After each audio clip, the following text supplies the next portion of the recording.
Wonderful. Well, thank you for coming at noon on a Wednesday for the Own Your Future panel.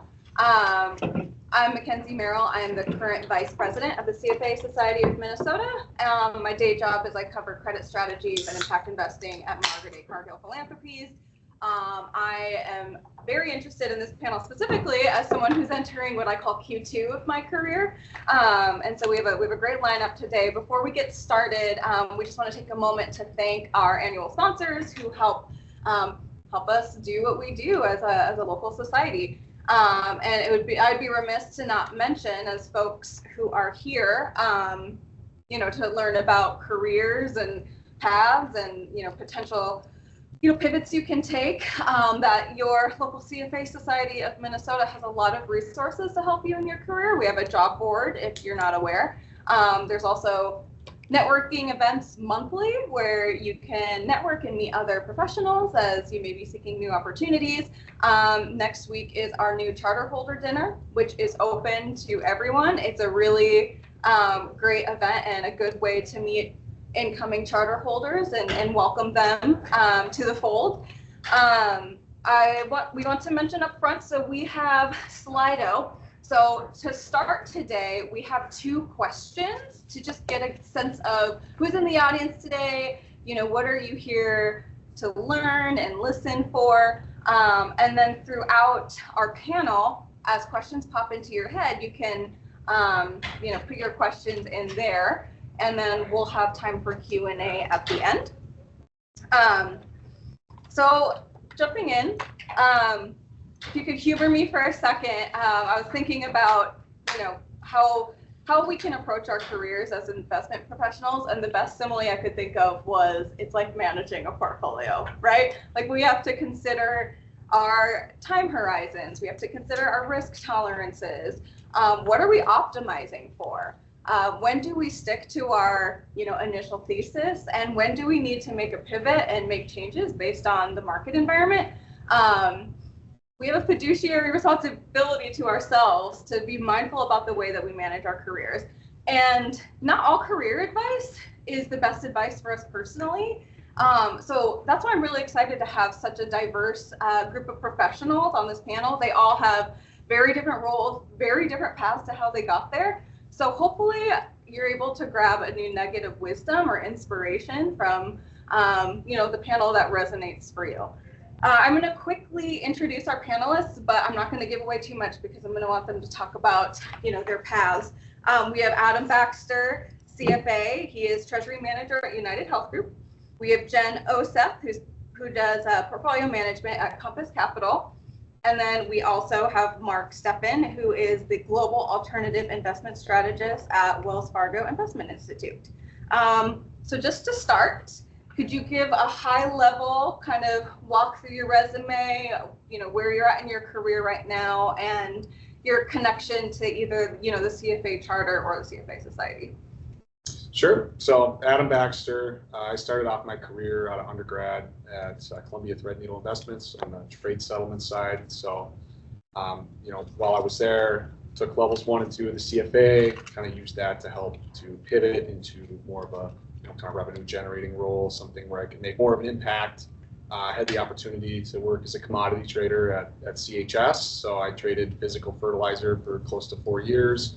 With that, it's kind of managing the supply chain from originating the commodity downstream to selling it off to the customer and the relationships in between logistics. So I had a really great experience there. Decided it was time for a pivot when I went to a fertilizer conference and I took a look around the room and saw a bunch of 50, 60-year-old people who've been doing the same thing for their entire career, and decided I didn't want that to be me. Had an opportunity to pivot internally to the capital markets treasury group. Kind of one of the ways that I had access to that job, or was taken seriously for it, I guess, is the prior experience I had with the CFA exams, taking level 1 and 2 and passing both of those. So that gave me kind of a leg up in credibility. So I made that pivot. While I was in the treasury group, I focused on foreign exchange hedging, kind of building out CHS's leasing platform for about $50 million in lease spend annually, and also supporting capital markets issuance, bilateral facilities, just kind of overall funding in general. Did that for about 2.5 years, and then brings me to my current role. I work at United Health Group and their investment management team.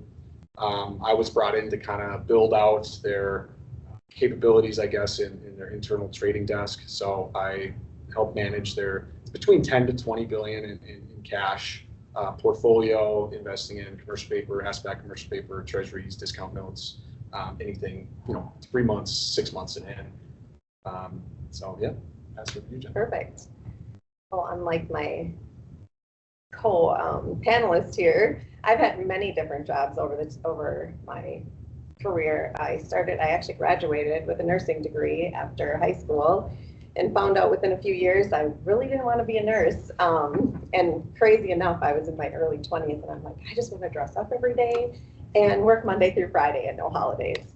I had applied at Fairview Business Office for over a year before I got in and started working there, and then I went back to college to get my business and organizational leadership degree and started working within companies and found that my skill set was being able to turn it around.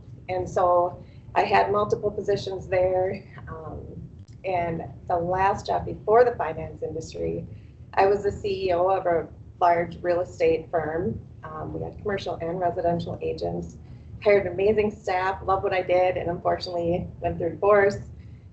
My 3 biggest things when determining anything is faith, family, and finance. So it was like, I need to find something that's more Monday through Friday, 9 to 5, so that I can be home for my youngest. And so when I fired our CFO, I hired 3 recruiting companies to find us a new one. And one of them sat down and interviewed me. And I thought that was really interesting because you are the team you build around you, right? And so I had ended up pulling her aside since she knew all of my skills and what I was looking for, and said, if you find anything Monday through Friday, 9 to 5 with great benefits that, a company that needs help growing, let me know. Within a month and a half, she found it was a financial firm in St. Paul. And I'm like, well, never done a financial firm, but it can't be any different than anything else. Oh my gosh, was I wrong?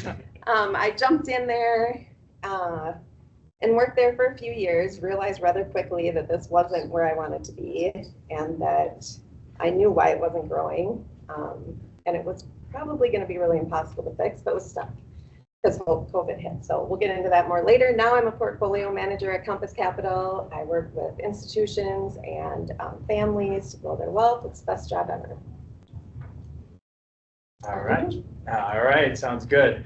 Mark Steffen, and my path is quite a bit different than both of your guys's, but so I started out actually similar in an operations type role at RBC Wealth Management. Back then it was Dane Bosworth and Rauscher Pierce Raffness were the 2 local broker dealers, and started out in ops. Kind of got my foot in the door and essentially knew I wanted to take the CFA right away. I mean, I knew back in college it was kind of part of the curriculum and something I wanted to go through the program. Ops wouldn't kind of fund it or sponsor it, so I moved over to another role. I also knew that research was kind of more up my alley, so I got over to kind of the performance reporting within our advisory group for basically a year, where I could start taking the level 1 program, and then shortly thereafter moved to a manager diligence role at RBC. That was actually 1999. So I just took over growth manager coverage right at the height of the tech bubble, and learned a lot during that period of time about the behavioral aspects of investing. And I still remember there was one manager that came out with a list of like 20 companies to invest for the next century, and literally I think all of them were gone within like 3 years or something to that effect. So it was crazy. But anyway, then got through the CFA program in 2002, I think it was, and covered growth managers for a number of years through that time frame, and then kind of started shifting. During that period of time, I was also kind of team lead and mentor for some of the junior analysts there, and then moved to an alts role. So started covering some of our alternative investment categories. I covered managed futures, covered private equity, private debt, private real estate, private infrastructure, hedge funds, a number of different categories, and did some project work along the way. We started building out our alts platform in Canada for our Canadian broker dealer. Got my Kaya designation during that period of time as well, so that was kind of another offshoot. And then, had really helped build out the platform of alts at RBC, and I had been there kind of 22 years, and started the last couple of years to kind of look at what else was out there, and similarly wanted to kind of figure out, do I want to stay here for the rest of my career, or kind of find out what else is out there, and what another firm, another culture is like. So decided to actually leave RBC during that period of time. It was kind of personal and professional reasons. So we were going through the adoption of our second child at the time, so I took a little time off for family, and then started looking at kind of what else was next. And then I landed at a small RIA firm here in town, and was there for about 2.5 years, I think. Helped them kind of jumpstart their alts program, as they were kind of just starting to incorporate alternative investments in their client portfolios. And then was a casualty of the 2022 kind of downturn in the market, and was laid off from that firm at that period of time. Then I joined Wells Fargo Investment Institute in 2022, and have been there almost 3 years now. And my role now is more on the strategy team, so we provide asset allocation guidance and guidance on all things alternatives, whether it's hedge fund categories, private equity, private debt, private real estate. Provide guidance ratings, favorable, neutral, unfavorable, and provide a lot of education and resources for our advisors and our clients to help understand alternatives in general. So, and that's where I am today. Great, good overview. So there is definitely a thread of unexpected or interesting pivots in all of your careers, and I'm always curious, how much do people actually intentionally plan their careers, and how often is it sometimes an opportunistic approach, and sometimes I feel like it ebbs and flows. So starting with you, Adam, how much of your career do you feel like has been an intentional path, and do you have frameworks, or Jen mentioned some values that she has been seeking throughout her career. How much thought process has gone in, and how much of it is an adventure? Yeah, well, I'd say mine has been quite a bit of an adventure, just kind of touching everything in the thick umbrella, if you will. It didn't necessarily come in with a plan of being a fertilizer commodity trader, right? I didn't even know that was a job in undergrad.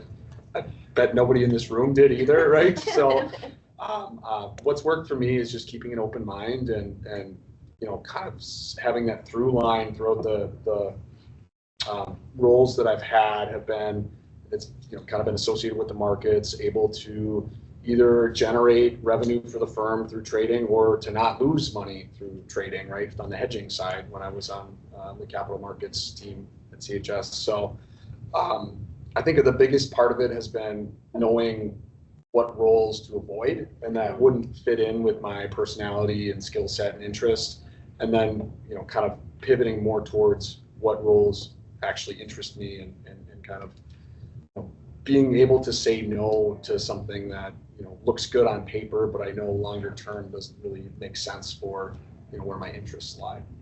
So to press on that point a little bit, when you're evaluating roles that you eventually say no to, how do you reach that point where you feel comfortable saying this is not the right opportunity for me?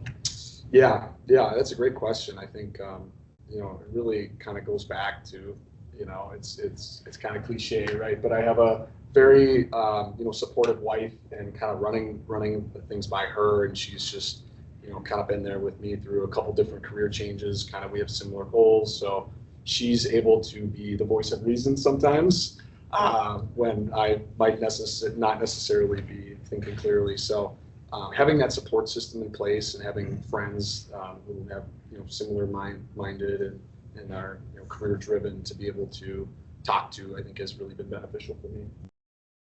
It's really helpful. So Jen, I referenced your comment around faith, family, and finances being a framework through which you evaluated career opportunities. And I love that Adam touched on, the conversation with, his partner at the time. And so you had a very strong delineating point in your career, when you took your first role in the investments industry. Can you kind of help us understand the types of conversations you're having with yourself, with, your trusted friends and family when you were deciding to make such a big jump in your career. Yeah, it wasn't easy. I mean, I think that at that time I was going through divorce, and my youngest was only 11 at the time, and I just knew that the hours that I needed to commit to make the place that I was at successful just weren't going to be able to pan out. And even though I loved the role, I mean, me and the owner were a great team. I had built up a great staff around me. I just needed to be home for her. And to me, family is the most important, I'm never going to get that time back. And so I knew I needed to make a change. As for faith, I've always wanted to do things that help other people. So, I mean, being part of the CFA, I do not have my CFA, unlike these two wonderful gentlemen. Got into the industry a lot later, but it has been a huge help. I've been able to connect people, help people find jobs. I've been able to help people find internships and really network there. I never thought that it would be as much of a struggle as it was when I decided to jump into the financial industry, because it's a big difference from a lot of other things that are out there. I thought if I can run a company and I'm reading all these balance sheets every day, I can sure do this, but it's different. And so it was a lot of time and big commitment to learn the industry later in life. And so it's just, you just do what you have to do. But I don't regret any of it. I mean, I love it. And I am so happy where I am that I wouldn't change a thing. I'd do it all over again if I had to. There's always time for the CFA. Just seems so grueling. But you're right, there is. I mean, I'm sure it would benefit. I just, I don't know. It's been growing. My book, having a book of business in this industry is like growing a company, right? And it's just a big time investment. So I've thought about it, and then I watched Jordan. So we'll see. You never know. I think it's really always helpful to hear other people's, frameworks and get a little level deeper into, some of the maybe more personal aspects to why we make decisions in our career.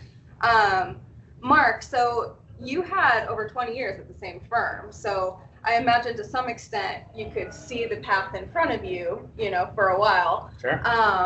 So when you were thinking about your career at that point, can you kind of describe how you were planning out your career? And then once you took your sabbatical, how did your framework of approach of planning your career shift? Yeah, okay, well, that's a lot. So yeah, I don't think, from the get-go, I was planning out everything to a T. Really more opportunistically kind of enjoying the ride and taking it as it came. But, I was always, even while I was there, I think you're always looking at what other types of roles or opportunities exist out there, staying abreast of the market. I think that never hurts. In terms of how I evaluated kind of my roles is number one, was I being treated fairly at the company, not only from a compensation standpoint, but work-life balance is obviously important as well. Number two, did I like the people I worked with? And it wasn't so much the leadership of the company, it was more about, your boss, the people you directly worked with, peers and teammates. And then three, was I being challenged? Was I constantly learning new things, developing new skills? And so, those three aspects, I think, ebbed and flowed throughout the kind of 20-year period that I was at one firm. But for the most part, they fulfilled, those needs and through most of the time I spent there. So I enjoyed it. It is difficult when you're there 20 years. I think, at some point your boss probably thinks, oh, he's staying here forever. So, maybe that gets factored in how the company treats you a little bit, but it also gets factored in terms of, looking at other prospective employers and potentially, them thinking, I use this term, potentially being institutionalized as a term from, Shawshank Redemption, I think, not necessarily meaning I was in prison or anything, but, they start to think, maybe he doesn't plan on leaving, maybe he's not serious, maybe he's just leveraging it to get a raise at the current firm, or, maybe he won't, bring new perspectives or viewpoints. So, I think that's an element too that comes into play. But you know, and part of the reason to kind of change, there was, you know, some personal factors, some professional, but you know, I did just kind of make the leap and left the firm, and then, you know, started looking after about 9 months. And it is a little bit challenging to kind of make a pivot like that, but you know, I always found just, you know, having a robust network and kind of you know, doing a lot of networking. And it's something I wasn't very good at probably throughout the entirety of my career, but you know, I just really recommend just making either weekly or monthly touch points with a lot of people in your network, and keeping that kind of fresh is something I would do differently if I started all over again, so to speak, I think. And then, you know, the only other thing, like looking back on it, what I would have done differently is potentially even, you know, being open to relocation, like early on in my career. I mean, obviously the landscape of finance has changed around here dramatically in the, you know, 25 years, mostly shrinking over time, but being willing to kind of move early on and kind of go out to the East Coast or some of the bigger cities, I probably would have been a little more open to that kind of early in my career as well, to kind of provide a little more, a little jump start, I think, to areas I would have wanted to be in. Yeah. Well, Mark and Jen both made references to kind of personal factors that contributed to you having to evaluate opportunities locally. And with this conversation, I wanted to focus the bulk of the conversation of what do you do when you feel stuck in your career? What do you do when you want to pivot, but the pivoting isn't pivoting as quickly as you'd like? So I guess to start with Adam, so can you talk or speak to a time in your career where you maybe felt stuck, and you know, what was your approach, what was your thought process, and what ended up happening? Sure. Yeah, so for me, I mean, I've had a couple periods in my career where I felt stuck. Working in fertilizer, that's not really, I didn't view it as super transferable to a lot of other industries, so, kind of felt stuck in there. And what I did is I really found that leaning in and kind of getting more involved and taking a broader view within the company, I think really helped me kind of expand my feeling of belonging within CHS. So, that's kind of prior to when I made a pivot at CHS. I would say it definitely kind of helped me make that pivot into treasury, is kind of being more involved, making an effort to reach out and network with people internally, and then just trying to really lean in. I ended up, just because of the efforts that I put in, that feeling I was stuck, right? I was actually I was asked to be a member of the Finance Early Careers Committee when I did finally make that transition, and was really involved with the recruiting and kind of programming for the interns and kind of rotational associates that we had, and was involved in the interview process. So leaning in early really just kind of helped build that over time, and also just expressing interest in other things, right? So you might have your day-to-day job, but there's other things going on around you that you don't necessarily interact with daily. So expressing interest to coworkers, to your boss, to others, right? Hey, I want to learn a little bit more about this. I want to see this. I think that really helped me as well. And then just not being afraid to ask for something, right? If there's something you're interested in, you have to make it known that that's what you're interested in, as opposed to just kind of sitting back and thinking that people can read your mind, because at the end of the day, they really can't. And then just one other thing to add too, I think getting involved in, internally is really good, but also externally, right? Great networking opportunities within the CFA Institute of Minnesota. So really leaning into that and attending some of the happy hours and meeting people and expanding your network base that way too, because there's other people that have the same feelings that you do, and the only way to really understand that is by talking to people who've gone through similar things that you have. I love that strategy of getting involved in workplace extracurriculars as a way to provide extra enrichment when you're feeling stuck. what skills did you gain through some of those experiences that, benefited you in your career maybe in a way you didn't expect? Yeah, I think, it just gives you a different perspective, right? So for me, I had really sat on the other side of the table, for an interview, right? I'd always been the one interviewing, not the interviewer, right? So I think that provided different perspective for me, and then being able to kind of help the next generation in a way, and in the programming of events and getting to know our rotational associates, I feel like that was a really rewarding experience for me.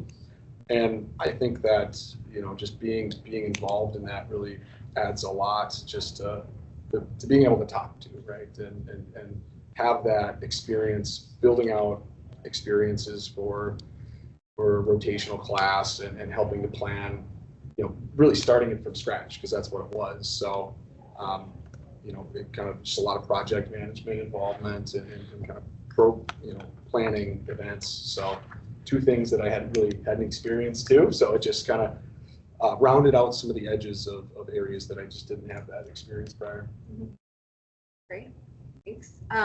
So Jen, moving to you, I feel like you have a lot of points in your career where you were kind of following, from our conversations, following kind of the spark.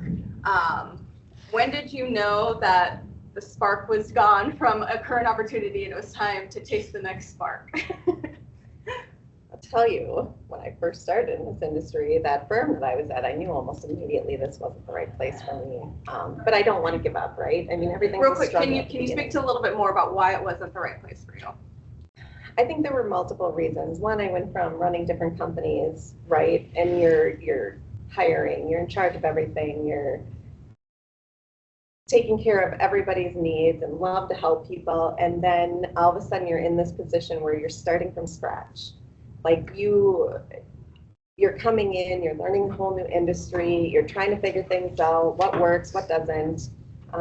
That was a struggle, but the way the company was ran was completely different than the way I operate. So me, if you build up your team, you're going to have an amazing outcome. If you don't invest in your team, your outcome's not going to be great.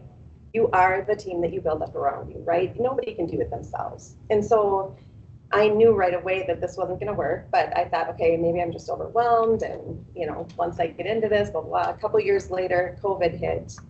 And again, still was feeling like this wasn't the best fit, but it was stuck. And I'll tell you, networking is everything, because who do you want to help the most? I mean, think about this. You want to help the people that have helped you along the way, right? I mean, they did a favor for you, or maybe they helped your kid, or who knows what it is. So while you're networking and you're being able to make connections and stuff, when something comes along that all of a sudden you need, who's going to help? Who's going to be there to help you the most? They're going to want to give back. It's human nature. So I had started networking probably 2 months before, and then started re-upping my real estate license. And I reached out to the previous owner, and he was all in helping me. He was like, let's get you back in. Let's, you can run the company. We'll send you down training so you can get recertified, blah, blah, blah. And I don't know, gut feeling, just waited and waited. The funny thing was, I think it was 2 weeks before I found this out. After a couple glasses of wine, I was crying to my husband. I'm like, I really can't do this anymore. Like, I just dread going into the office. It's horrible. And he's like, just be patient, it'll work out. And then it was like a week and a half, 2 weeks later, all of a sudden the owner laid off half the staff. We had lost some really big clients. And COVID was hurting us. Nobody was going into the office, et cetera. And so he had to lay half of us off. But he called me one day and he's like, look, I have to do this. I know we've talked about the potential of this happening. Gave me a great severance package and called that same recruiter before he even told me. She already had interviews lined up. And so if I wouldn't have stuck it out, if I would have just said, nope, done, I'm out, I wouldn't have had the opportunity to really pick the next job that I wanted to be in. So, I mean, pros and cons, and today we're still good. I'm still good friends with him. I do appreciate everything he did. But if I wouldn't have stayed, I wouldn't have ended up at Compass, because let me tell you, I didn't want to stay in the financial industry. And ended up, if she wouldn't have lined up those interviews and I wouldn't have interviewed Compass, the people there are totally different than the majority out there.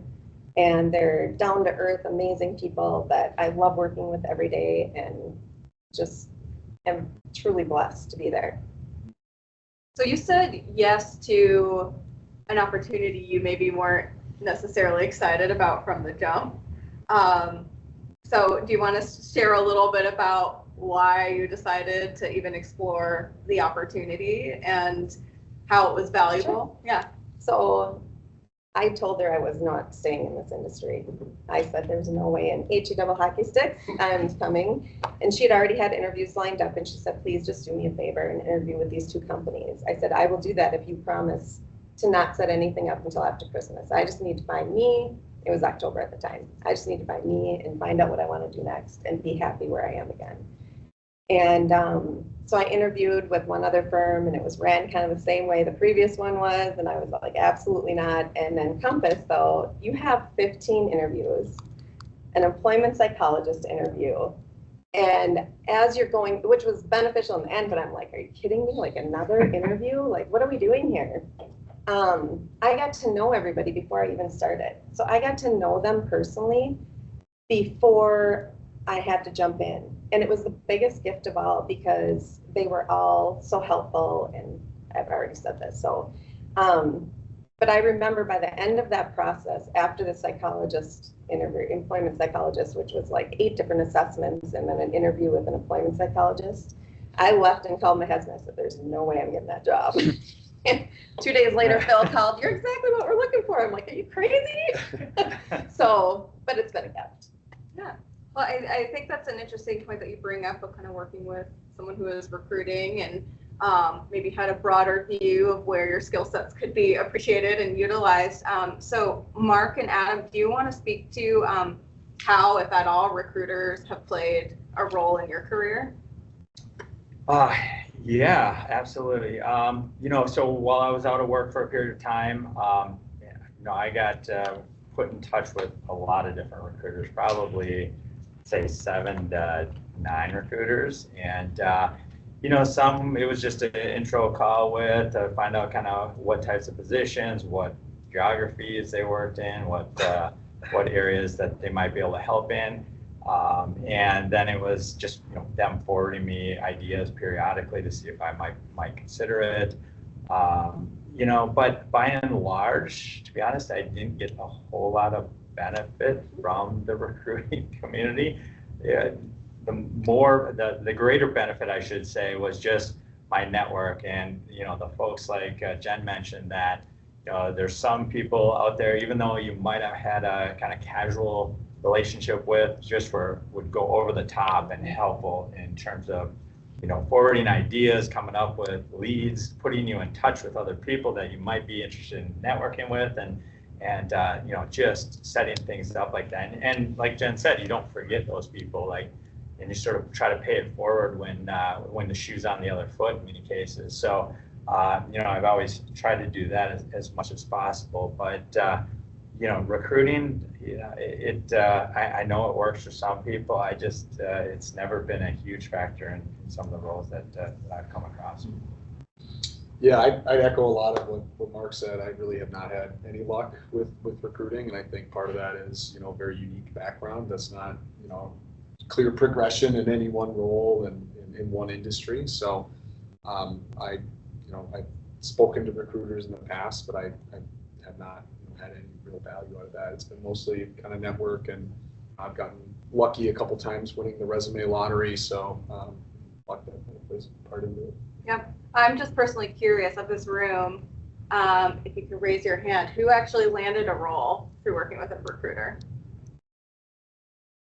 Wow. Can I just add one thing? Oh, go ahead. Oh, you did?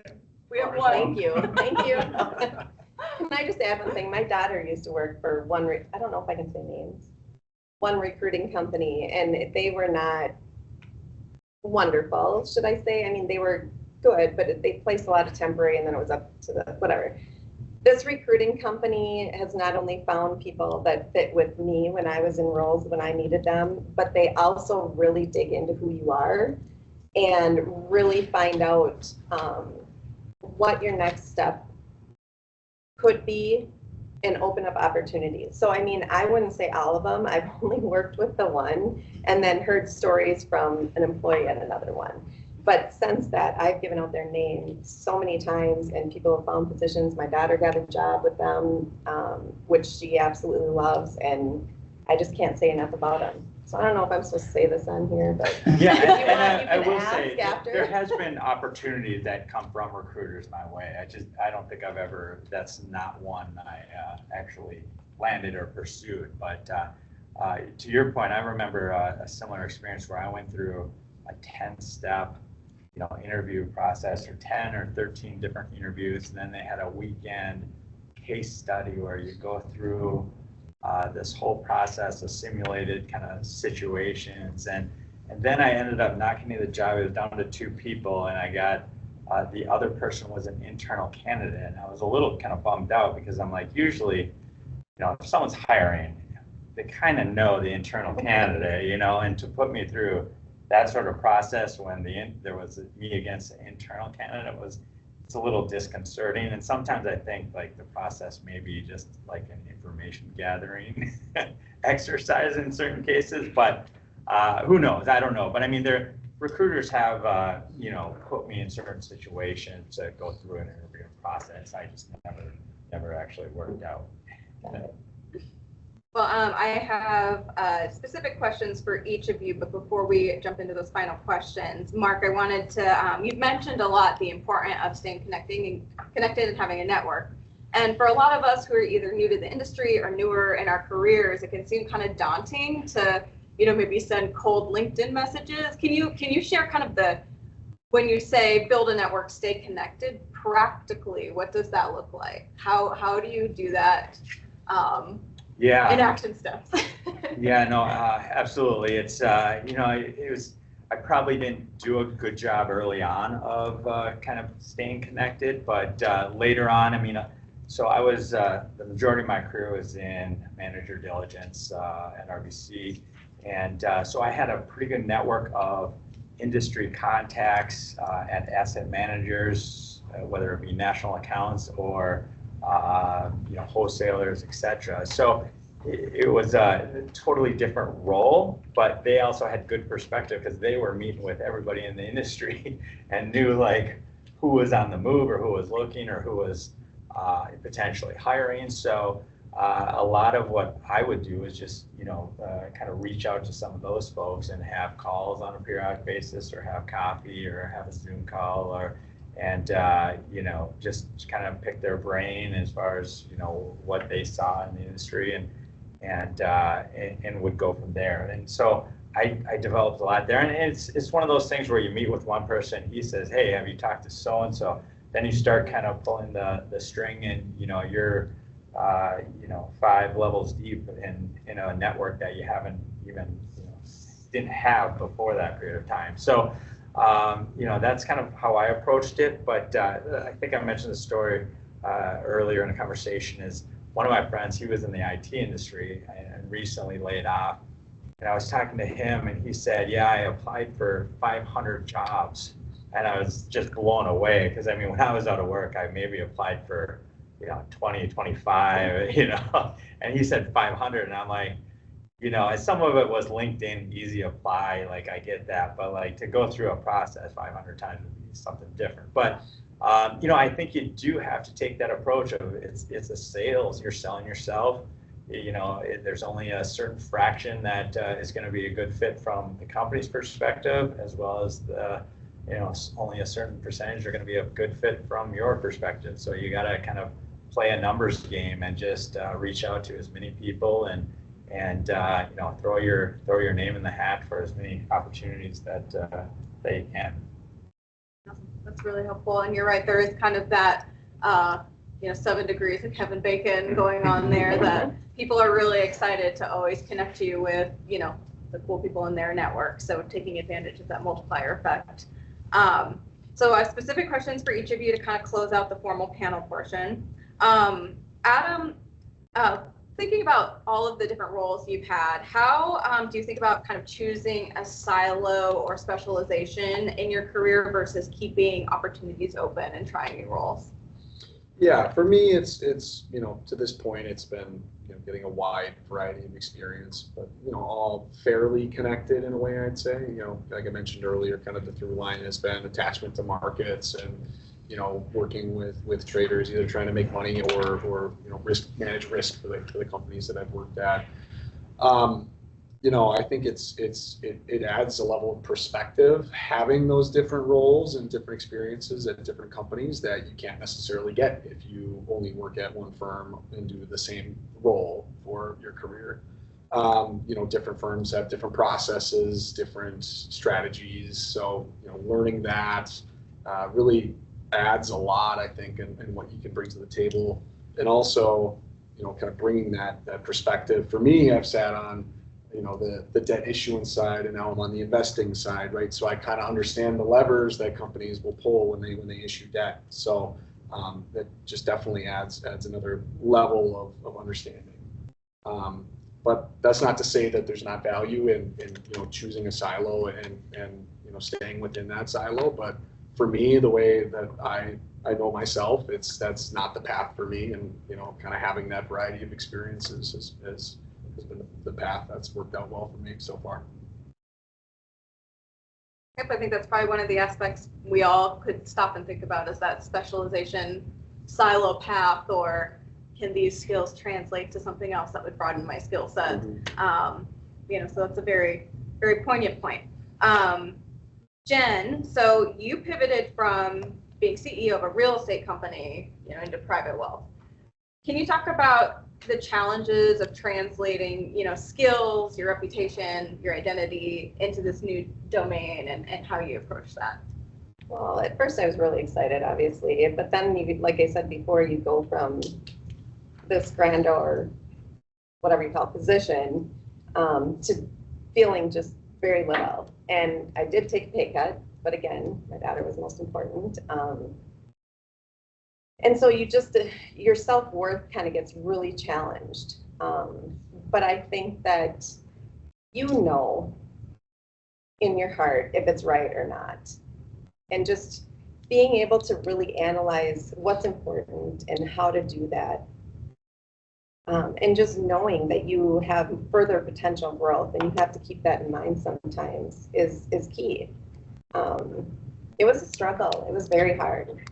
I didn't realize it was going to be as hard as it was, but it was, again, definitely worth it. I don't know. Can you speak to anything you did specifically to kind of get up that learning curve? Oh gosh, I mean, I'd work all day and then come home and spend time with my daughter. As soon as she went to bed, I was just studying anything that I could. I did not like feeling like I was the lowest person on the totem pole. And so it was just constant information, everything in the car. It was different podcasts that I could listen to, or it was a challenge, and then I had to go back and get my certifications. And so you're studying for all this stuff. But I don't think there's ever a time in life that you should stop learning anyways. And so any challenge that you get set in front of you is a benefit to you in the long run. And failure is part of success. So I mean, as that role didn't work out, I wouldn't be where I am today if I hadn't have been there. So I mean, you just have to always question, am I just going through a road bump right now, or is it going to change in a few months? I mean, always give it time, obviously, because it could change and things could change around. And there are going to be challenges no matter what you do. You could be in the easiest role ever, you're still going to have a challenge, right? Somebody's not going to agree with you, or somebody is, you may not get along with some of your coworkers, who knows what it is. But you just got to strive through. Be okay with failing forward, because it's key. That's probably a hard thing for a lot of highly driven, ambitious, results-driven investment professionals to hear, but it's a good reminder. But I mean, think about it. When you're highly driven, right, you know that you can get there. It's just a matter of time. And sometimes it takes a month, and sometimes it might take 2 years. But if you want it bad enough, you're going to do it. So I just think that's really important to keep in mind, because a lot of times we all go through struggles and you don't see a way out right away, but there always is. And people love to help people. So network, network, network. I mean, I can't even tell you, at the annual dinner, I've met people all over the country. This last one, I introduced 2 different people to 2 different colleagues in the industry that they met up with that they were offered jobs from. And it was just because I stopped to say hi and introduce myself, and never talked to him before. He flew in the next week and we had coffee, and they said they were hiring. I'm like, hey, got a great candidate for you. You know, you should really talk to him. And it just, I can't tell you the opportunities that you'll have at hand from networking. And that's why the CFA has just been a gift to me. And I think that's also a good reminder too, that, you know, when you're seeking that role and you can later give it back, I mean, never underestimate, you know, your power to make connections too, because I'm sure matchmaking in that way is probably one of the best feelings, right? Yeah. Well, it is. Yeah. I mean, and they're grateful. And then, you know, you never know down the road what will happen. It usually always comes full circle. So I just think it's important, and get the word out. Tell people that you know and respect, and they're always willing to help. Yeah, I think sometimes too, people think you have to leave your current firm to kind of take on new challenges, and I don't think that's always the case either. Because, you know, I had a wonderful you know, career at RBC early on for 22 years, and you know, part of it was you know, just working with your boss to kind of, you know, figure out what you wanted to do next, what challenges or roles you thought you would see yourself in long term, and so. You know, start to kind of develop those skills, or, you know, pretend that you are doing that role and start to kind of work on some of that stuff with your current boss, because a lot of times that's how you can take that next step into a role that you want, is showing your superiors that you're willing and able to do some extra work and learn this new role before even taking it on officially. So I think, you know, I really benefited by staying put for a long period of time, because I was able to cover a large number of asset classes over time. And actually that probably led to the role I'm in now, where I can oversee a broad swath of alternative investment strategies and try to delineate which ones we think have the best opportunities going forward. So kind of staying put actually kind of helped, you know, me move forward into the role I have today. So it's not always the best answer to just jump ship at any point as well. I add one thing to that. RC, well, he changed titles. CEO, president now. I don't remember. They just changed, so I apologize for that. He is very involved with the CFA too, and he is constantly, even if we're not hiring, one of our hires, he had personally reached out to. She wasn't even looking for a job. But just by her showing up at the CFA and events and him having conversations with her, he finally asked to take her out for coffee, and she has now been working with us for the last couple of years. So, I mean, you just don't know what opportunities are there when you're meeting people. I mean, you just don't. Awesome. I think this is a good time to pivot to Q&A. Mark, you had basically answered what I was going to ask you anyway. Okay, so good, wonderful. Good. So just to start Q&A so that we can kind of tailor some of the answers to what's interesting to you. Slido, we have a couple questions about where you're at in your career, what you're hoping to get out of this conversation, and then if you want to submit questions, you can. So if you want to scan the QR code, and if you have any questions that you would like to also ask us, that'll show up on the last slide. So we got a couple of these. I think you have to have it up for it. Yes. Oh, okay. This one. Yep. So we'll start with this one. You know, just to understand where everybody's at with their career and what they're interested in learning a bit more about, and then to just start us off with Q&A. And I'm going to throw this question out, and I'll let you guys, whoever wants to answer this one first. How do you rebound from something that may feel like a failure or a setback or a regret in your career? Like you didn't get the job, you didn't get the promotion you wanted, you know, how did you deal with those first few like moments of like despair? How did you move through all of the stages of grief? And then what were your next steps?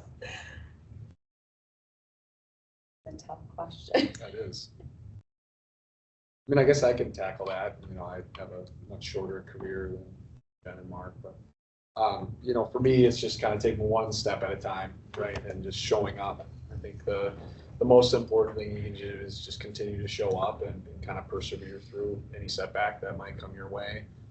Because people do notice that longer term, and if you kind of shy away and try and hide from it, right, that just doesn't work out as well because people notice that. And then just being transparent, right? If there is an issue, if you do make a mistake, just being upfront about it and saying, hey, here's a blunder that I made, and then working through and problem solving to get out of it, right? I got some advice pretty early in my career. It's never bring a problem to your boss without a solution, right? Because then it's just you're dumping the problem on your boss's plate and they have enough going on, right? And then if you bring them part of the solution, then you can work through it together and say, here's what I'm thinking about, would help to rectify the situation. Do you have any other thoughts? Where it's more collaborative as opposed to just kind of getting rid of your problem on your boss. So kind of a little different than the question, but I thought that So helpful. And I think it's interesting to just share real quick that about 40% of the group is exploring early in their career and figuring out what path excites them. Then about a third are stuck and reevaluating, with the rest being kind of in a transitioning phase, others feeling settled or building, deepening their expertise. For questions, let's get right into questions as we're kind of coming up here on time. Can you touch on the role mentors have played in your career journeys? So I can tell you, I had the most amazing mentor when I started running the real estate office. She was a driver, and she saw something in me that I didn't even want to see. She continued she could pick out talent anywhere. And I'm not saying it because she picked me. I'm just saying she could. I mean, again, the team that she had built up was amazing, but she pursued. I had told her no on many occasions because she kept wanting me to move up inside the company, and I just kind of wanted to stay where I was at, as I was back in school full time and working full time and had 3 kids, and it was a challenge in itself. And I said, look, I don't want to even talk about any opportunities until I have finished this degree, and then I want 3 months to take a breather and enjoy my family. And 3 months to the day she was at my door. And so she had, she just put everything she had in me, which gave me the opportunity to start when the other owner came along and asked me to move over there and help him turn this firm around that he had purchased. It was all because of her that I was able to do that. So, mentors are huge. Take any advice you can get. Even, like she said at the beginning, you may use some of this, you may not. Take what you can get and walk away with that experience, because you never know when you're going to need it. Mentors are important. So the second question, I feel like, Mark, you've made several comments around, if you were to do it again, you'd, consider relocation and a couple other considerations. Is there anything else, if you could tell your younger self that you could go back and do differently? Oh, yeah, that's a good one. Relocation for sure. I might shift more often. I don't know. You don't want to job hop like every year or 2 years. You've seen that resume, and sometimes those get screened out early because people just kind of learn a new role and then are moving on to the next thing. But I probably should have made more moves around kind of 5 years or so, and then kind of moved on to experience a new culture or a new firm. I do think there's a lot of value. Just with the 2 other firms that I've been at now, it's just, you understand how different firms operate. There's different ways of doing things, different teams operate, there's different cultures that you can kind of, understand the differences and figure out what's the best fit for you specifically. So I do think there is some benefit to that side as well, not to talk out of both sides of my mouth here, but I can see a value in that as well. So that would be potentially another one. The other one, I wish I would probably have taken my MBA early on in my career, way before kids and all that, where you have time. Like I did that with the CFA, but I also wish I would have had the MBA as another kind of feather in your cap. But I was kind of done after, Kaya and CFA program. But to your point, always be learning. That's another kind of key that I've had. I used to read a lot of different, like nonfiction books on the industry, of whether it be the alternative investment industry or just the investment industry as a whole. So that's the one thing that I've always tried to do or stay pretty good at. It's hard now with having younger kids, and continuing to read a lot is difficult. So dedicating time to do professional development opportunities, I think is another key to success. And there was one other train of thought. What were you just talking about? I was going to make Mentors. Yeah, the mentorship. Actually, I was going to add to that too. So I participated in the CFA mentorship program. I was a mentor. This was probably 10, 15 years ago now, actually, but had a mentee at that period of time, and he had a pretty good role, but was trying to make a kind of lateral shift, and that was, I think, beneficial for him, because I was able to.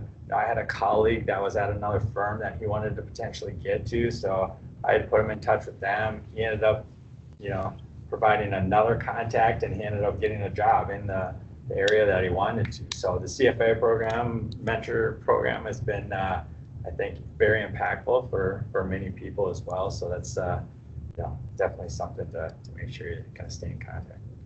I have one more question that I'm going to ask, just because I think it was really good, and it touches on this question of location, right? Mark, you had said being open earlier in your career to go to maybe some larger markets like Chicago, San Francisco, New York. Those can provide really robust opportunities that may open doors here. But a lot of people have long careers here in the Twin Cities, and I liked this question because I want to answer it first, and then I'll let you guys jump in. But the question was, money management wise, the Twin Cities seem to be optimized for wealth management and agricultural finance, which I laughed at that a little bit, but I guess all roads lead back to Cargill around here. What are your thoughts? And I wanted to jump in and say, so number one, there's probably roles in the industry you don't even know exist, kind of like you were saying, Adam. And for me, I didn't realize you could manage money at a foundation when I started my career. I was at a pension fund, and I learned you could do the same job, but literally at a foundation. And I want to just mention, while that may feel like what's happening, there may be pockets of industries you may not even be aware of. So I call Minneapolis like the land of 10,000 nonprofits. There is substantial philanthropic money in this town. I was recently at a conference where they were talking about the biggest area of growth for asset allocators is family offices. So there is also a growth of family offices in the region. So don't sleep on institutional asset management, and maybe be open to considering some other roles that maybe aren't in your traditional path, because something like being an asset allocator, there's not like a direct career path into that role. Like my whole team, we have very varied backgrounds. So I wanted to speak to that because I think it might be a lesser known area of opportunity in the Twin Cities. I mean, we have the State Board of Investment, we have several large foundations in town, several family offices. So I'm going to just pitch that. But what are your guys' thoughts on, kind of private wealth being appears to be the prevailing opportunity right now? I would say that's probably true. I mean, there are still a lot of asset manager jobs in town, but it's probably less so than it was 25 years ago. I mean, a lot of the big shops, I know AllianceBernstein had a big shop here in town. COP Investment Advisors was huge when I was during the kind of tech bubble, and there was several more during that period of time. And we've seen some consolidation. Obviously, a lot of the banks consolidated after the GFC as well. So that kind of provided less opportunity. Even RBC, some of their more research-oriented roles moved out to New York, kind of post-GFC timeframe. So that's probably true, but to your point, family office, endowment foundation, some of the institutional areas are great, and there's still, I mean, Ameriprise is huge, RBC is big, Wells Fargo has a big presence in town, so there's still a lot of opportunity out there. To your point about conferences, you know, I don't know if anyone goes to those market group ones. I don't know if you guys have been to those too, but they get a lot of professionals from the family office and endowment foundation world together to present at those, and so I've gone to those, and it's been very helpful, you know, in the past as well, just to kind of network again and you know, meet people and learn about what firms are out there more than anything. It's just been helpful from that standpoint. Low core, I should say, another asset manager in town. I forgot. So there are opportunities out there even on the buy side as well. But yeah, it's probably more wealth management focused now, I would say. There's still pockets of opportunities. Yes. Well, I know we're a minute over time, but let's thank our panelists.